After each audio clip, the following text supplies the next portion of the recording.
माँ की मौत के 13 दिन बीत गए थे। सारे मेहमान घर से जा चुके थे। घर में वीरानी छाई थी। दर और दीवार रो रहे थे। किवाड़ खामोश थे। छत से गम बरस रहा था। खटिया दीवार के सहारे शोकाकुल सी खड़ी थी, जिस पर माँ सोई रहा करती थी। माँ को रुखसत हुए 13 दिन बीत जाने के बाद पुत्र को भूख लगी। उसने अपनी पत्नी से कहा कि खाना लाओ, भूख लगी है। पत्नी खुश हुई कि चलो इस सामान्य जीवन में लौट रहे हैं। पानी भी नहीं मांगा था, आज खाना मांग रहे हैं। देखो ना कितने दिन बीत गए इन्हें। सारा दिन सारी रात चुपचाप बैठे बैठे चिंतन मनन करते रहते हैं। किसी ने सच ही कहा है कि समय हर जख्म को सुखा देता है।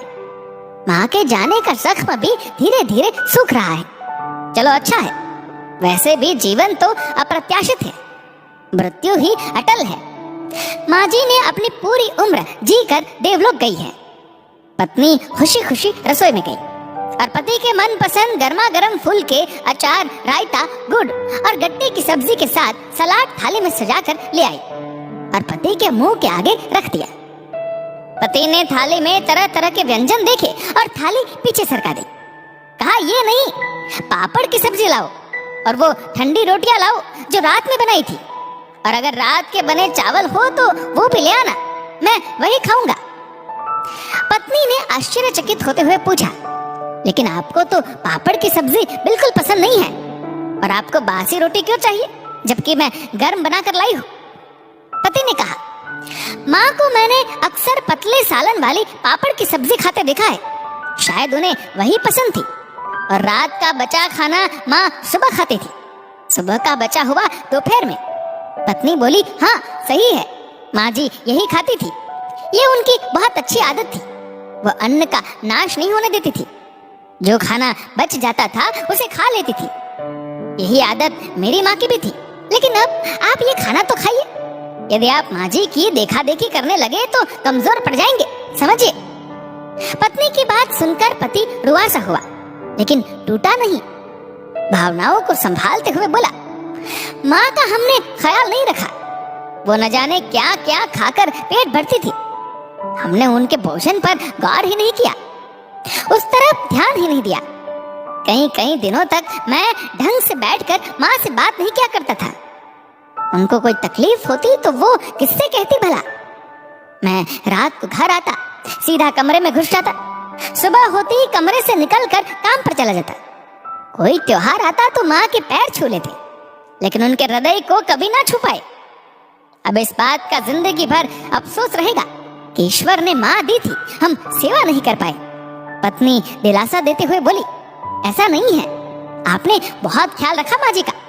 जितना हो सका आपने किया। आप पर जिम्मेदारियां भी तो कितनी सारी है। पति ने पत्नी की तरफ देखा और बोला, झूठे दिलासे मत दो प्लीज, हमने कुछ ख्याल नहीं रखा। माँ जब बीमार थी तब हमने ये सोचकर उनकी तकलीफ को ज्यादा गंभीरता से नहीं लिया कि इनका रोज का है। जब एक दिन उनकी हालत अचानक से ज्यादा गंभीर हो गई, तब हमें महसूस हुआ कि माँ शोर नहीं मचाती थी, लेकिन तकलीफ ज्यादा थी। सच ये है कि हमने माँ की जरूरतों का ख्याल नहीं रखा। उनसे कभी नहीं पूछा कि उन्हें कोई शारीरिक या मानसिक तकलीफ तो नहीं। वे एक ही जगह बैठे बैठे ऊब तो नहीं गई। उन्हें कभी नहीं पूछा कि माँ आपको कहीं घूमने तो नहीं जाना है। किसी बरसों पुरानी सहेली की उन्हें याद तो आती होगी। हम उन्हें कभी उनके दोस्तों से मिलवाने नहीं ले जाते थे। हमने कभी उन्हें नया शहर नहीं दिखाया, शहर में बना नया बगीचा नहीं दिखाया, दुनिया के बदल चुके स्वरूप से उनका परिचय नहीं करवाया। उनकी मृत्यु से हमें पता चला कि कितने सारे लोगों की स्मृतियों में वे जिंदा है। वे अनमोल धरोहर थी। उन्हें हमने घर में पड़े किसी सामान की तरह रखा, जैसे कुछ खूंटे से बंधा है। हमने उनसे अपने दुख बांटे, सुख कभी नहीं बांटे। मेरी बहुत सी उपलब्धियां हैं जिनका जिक्र उनसे मैंने नहीं किया। यदि मैं उन्हें बताता तो वे सबसे ज्यादा खुश होती।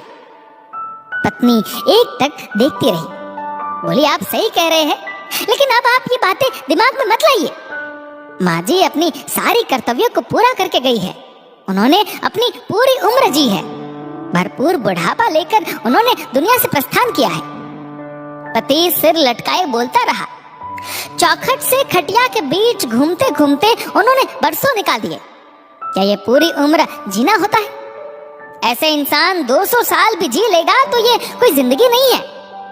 हमने कभी उनसे नहीं पूछा कि उन्हें रात को नींद कैसे आती है, नींद आई भी या नहीं, उन्हें किस चीज से खुशी मिलती है, किससे दुख।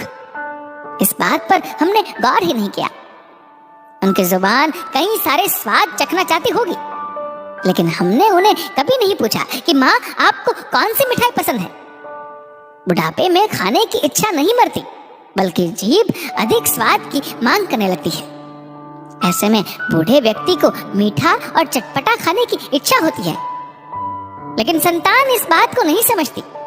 वे घर के वृद्धों को मरने से पहले ही मरा हुआ समझ लेती है। उन्हें लगता है कि ये क्या करेंगे रंग बिरंगे कपड़े पहनकर, इन्हें कहाँ जाना है, ये कहाँ जाएंगे भीड़ भाड़ में, इन्हें पैसों की जरूरत ही कहाँ है, ये क्या इस उम्र में आइसक्रीम खाते अच्छे लगेंगे, आइसक्रीम तो बच्चे खाते हैं। हम माँ की बात खत्म होने से पहले खत्म कर दिया करते थे। वे पूरी बात बोलती नहीं थी, उससे पहले हम ऐसे रिएक्ट करते जैसे बस हम समझ गए हैं इतने में ही, अब आगे मत बोली, और वे चुप हो जाती थी।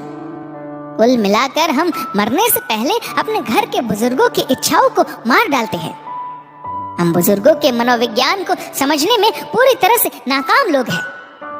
अब से मुझे हर उस शख्स में अपनी माँ नजर आएगी जो घर के अंदर या बाहर खटिया पर बैठा है, जिसने गले हुए से पुराने कपड़े पहन रखे हैं, जिसमें चश्मे पर मैल जमा हुआ है, जो आते जाते तेज कदम भर भर कर चलते लोगों को चौंधियाई हुई आंखों से देख रहा है, और आगे वो आंसू पोंछते हुए बोला, खैर आज मैं वही खाना चाहता हूँ जो माँ को खाते देखा था, उसी से मेरी भूख शांत होगी। पत्नी खामोश थी, लज्जित थी, खुद के बुढ़ापे के बारे में सोचने लगी। लंबी उम्र सभी चाहते हैं, बुढ़ापे में कई सारे लोगों को तिरस्कृत होना पड़ता है, फिर कौन मांगेगा ईश्वर